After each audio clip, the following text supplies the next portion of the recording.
اچھا پیور مطلب اس میں ماشاءاللہ سے آپ پروگرام بھی کرتے رہتے، میں نے دیکھا ہے سوشل میڈیا پہ، تو اس حوالے سے بتانا چاہیں گے ہمارے ناظرین کو؟ پروگرامس لوگوں کی ڈیمانڈ ہوتی ہیں کہ میرپورخاص میں کچھ ڈفرینٹ قسم کے مختلف قسم کے مقابلہ جات کرائے جائیں. ابھی انشاءاللہ ہم سیزن 3 کرنے جا رہے ہیں ٹیلنٹ شو میں، جس میں آپ خود بھی وہاں پر آ رہے ہیں اور اپنی ٹیم کے ساتھ. تو وہاں پر ہم نے اس بار گیم شو کا ارادہ کیا ہے.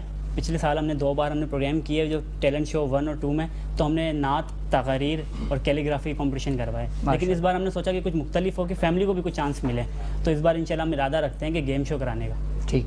اور اس کے علاوہ اور کوئی آپ کے پلاننگ ہے، کوئی فیوچر پلاننگ اس کے حوالے سے بتانا چاہیں گے؟ فیوچر پلانس کچھ نہیں ہے، بس فلو سٹاپ نہیں ہے، کوما لگاتے جا رہے ہیں، آگے جاتے جا رہے ہیں. کیا بات ہے. اچھا ماشاءاللہ ریسنٹلی آپ کی شادی بھی ہوئی ہے، اس کی بھی بہت بہت مبارکباد آپ وصول کیجیے. ٹھیک ہے. میں نے کہا کہ ایسا نہ فیوچر پلاننگ آپ شادی کے بعد اپنی بتا دیں پرسنلی. نہیں ایسا کچھ نہیں. ٹھیک ہے. کوئی پیغام دینا چاہیں گے دیکھنا والے؟ پیغام بس یہی ہے کہ رکیے مت، چلتے رہیے، اور اسی کام کو تسلسل سے جاری رکھنے کا نام جستجو ہوتا ہے. کیا بات ہے. اور اقبال نے یہی کہا تھا کہ، اور شاہین خود کہہ رہا ہے کہ میں شاہین ہوں پرواز کام میرا، میرے آگے آسماں اور بھی ہیں. یعنی کہ یہ ایک اسٹیج نہیں ہے آپ کے لیے، اللہ نے آپ کے بے تحاشا اسٹیج رکھے ہیں، بس آپ قدم نکالیں. اور وہ یہ کہہ رہا ہے کہ وَإِذَا السَّمَاءِ كَيْفَ رُفِعَتْ، کیا ہیں یہ بادل؟ دھواں ہی تو ہیں. جب ہم اس کو آسمان کی بلندی پر لے جا سکتے ہیں، اس کو پانی بھر کر تھام سکتے ہیں، تو یہ لوگوں پھر تم کیا ہو؟ کیا بات. ایک بار اپنے آپ کو لے کر تو آؤ آسمان پر. کیا بات. تو یہ کیا بات ہے ماشاءاللہ. یہ آپ کے خدا کا وعدہ ہے اور اس نے کرنا ہے پورا. ماشاءاللہ. اچھا اس کے علاوہ ڈبیٹ سے بھی آپ کا تعلق ہے؟ بالکل. اس بارے میں کچھ بتائیں. بچپن سے ہی شوق تھا، جب لوگوں کو دیکھتے تھے تقریریں کرتے ہیں تو ہم بڑے پہلی 5ویں جماعت تک بڑی جوش و جذبے سے تالیاں بجاتے تھے کہ ہاں جی. جب ہم نے دیکھا کہ ہمیں خود کو بھی اب کچھ بولنا چاہیے، 6ٹھی جماعت سے تقریر کرنے کا آغاز کیا.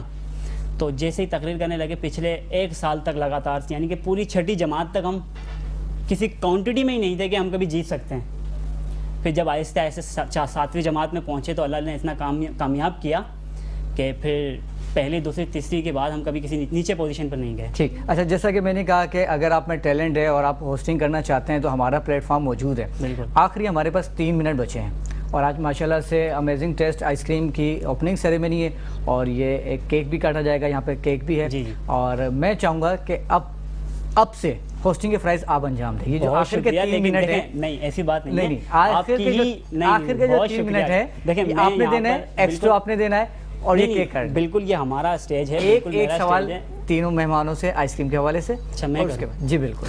یہ کامران صاحب ہیں، عمران صاحب ہیں، وقار صاحب ہیں. ٹھیک ہوگی. 3 منٹ رہ گئے جلدی سے.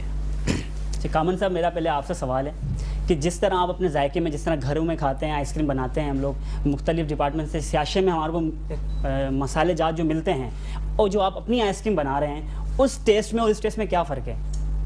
نہیں انشاءاللہ اس سے مختلف میں آپ کو ٹیسٹ ملے گا، ذائقہ ملے گا. لیکن یہ ہمارے جو پروڈکٹ